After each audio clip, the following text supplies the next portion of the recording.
श्रीमद्भागवत महापुराण नवम स्कंध अध्याय 23 तनु द्रयु तुर्वसु और यदु के वंश का वर्णन।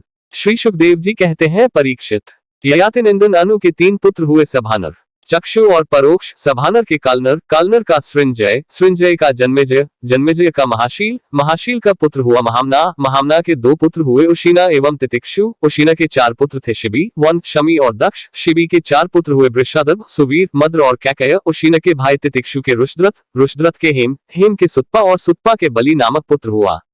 राजा बलि की पत्नी के गर्भ से दीर्घतमा मुनि ने 6 पुत्र उत्पन्न किए, अंग, वन, कलिंग, सुहम, पुंड्र और अंध्र। इन लोगों ने अपने अपने नाम से पूर्व दिशा में 6 देश बसाए। अंग का पुत्र हुआ खनपान, खनपान का दिविर्त, दिविर्त का धर्मर्थ और धर्मर्थ का चित्ररथ।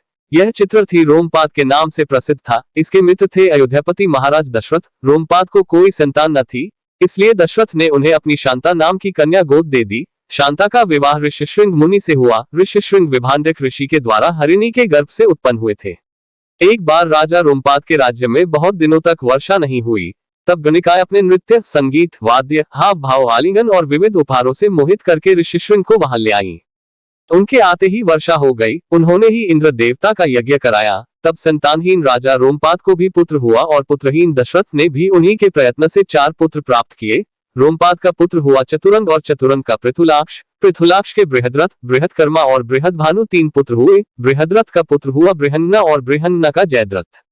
जयद्रथ की पत्नी का नाम था संभूति। उसके गर्भ से विजय का जन्म हुआ। विजय का धृति, धृति का धृतव्रत, धृतव्रत का सत्कर्मा, सत्कर्मा का पुत्र था अधीर्थ। अधीर्थ को कोई संतान न थी। किसी दिन वह गंगा तट पर क्रीड़ा कर रहा था कि देखा एक पिटारी में नन्हा सा शिशु बहा चला जा रहा है।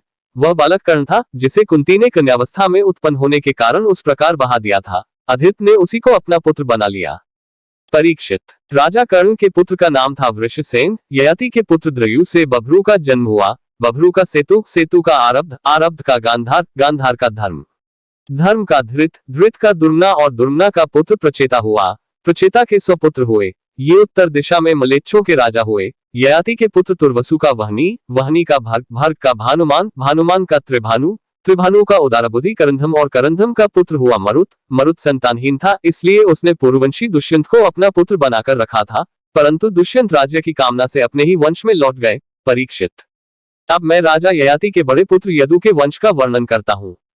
परीक्षित, महाराज यदु का वंश परम पवित्र और मनुष्यों के समस्त पापों को नष्ट करने वाला है। जो मनुष्य इसका श्रवण करेगा वह समस्त पापों से मुक्त हो जाएगा। इस वंश में स्वयं भगवान परब्रह्म श्री कृष्ण ने मनुष्य के से रूप में अवतार लिया था। यदु के 4 पुत्र थे, सहस्रजित, क्रोष्टा, नल और रिपु। सहस्रजित से शतजित का जन्म हुआ। शतजित के 3 पुत्र थे, महाहय, वेनुहय और हयय। हयय का धर्म, धर्म का नेत्र, नेत्र का कुंती, कुंती का सोहंजी, सोहंजी का महिष्मान और महिष्मान का पुत्र भद्रसेन हुआ। भद्रसेन के 2 पुत्र थे, दुर्मद और धनक। धनक के 4 पुत्र हुए, कृतवीर्य, कृताग्नि, कृतवर्मा और कृतौजा। कृतवीर्य का पुत्र अर्जुन था। वह सातोद्वीप का एक छत्र सम्राट था। उसने भगवान के अंशावतार श्री दत्तात्रेय जी से योग विद्या और अनिमा लघिमा आदि बड़ी बड़ी सिद्धियां प्राप्त की थी। इसमें संदेह नहीं कि संसार का कोई भी सम्राट यज्ञ, दान, तपस्या, योग, शस्त्र ज्ञान, पराक्रम और विजय आदि गुणों में कृतवीर्य अर्जुन की बराबरी नहीं कर सकेगा। सहस्रबाहु अर्जुन 85,000 वर्ष तक 6 इंद्रियों से अक्षय विषयों का भोग करता रहा।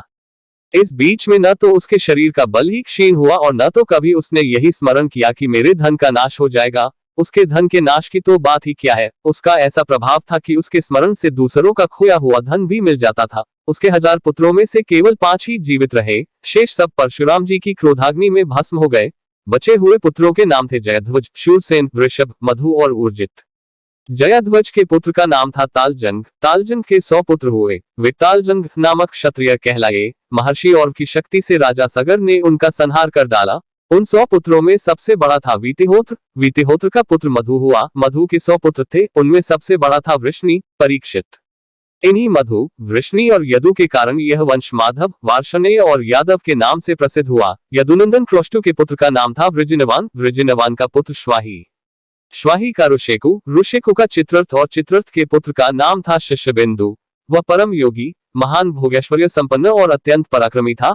वह 14 रत्नों एक का स्वामी, चक्रवर्ती और युद्ध में अजेय था। परम यशस्वी शिष्यबिंदु की 10,000 पत्नियां थीं। उनमें से एक एक के लाख लाख संतान हुई थी। इस प्रकार उसके 100 करोड़ 1 अरब संतानें उत्पन्न हुई। उनमें पृथुश्रवा आदिच्छा पुत्र प्रधान थे। पृथुश्रवा के पुत्र का नाम था धर्म, धर्म का पुत्र उष्णा हुआ, उसने 100 अश्वमेध यज्ञ किए थे। उष्णा का पुत्र हुआ रुचक, रुचक के 5 पुत्र हुए, उनके नाम सुनो।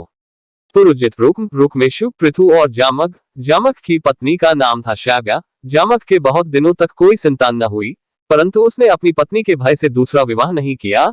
एक बार वह अपने शत्रु के घर से भोज्या नाम की कन्या हर लाया। जब शैब्या ने पति के रथ पर उस कन्या को देखा, तब वह चिढ़कर अपने पति से बोली, कपटी, मेरे बैठने की जगह पर आज किसे बैठाकर लिए आ रहे हो? जामाग ने कहा, यह तो तुम्हारी पुत्रवधू है। शैब्या ने मुस्कुराकर अपने पति से कहा, मैं तो जन्म से ही बांझ हूं और मेरी कोई सौत भी नहीं है, फिर यह मेरी पुत्रवधू कैसे हो सकती है?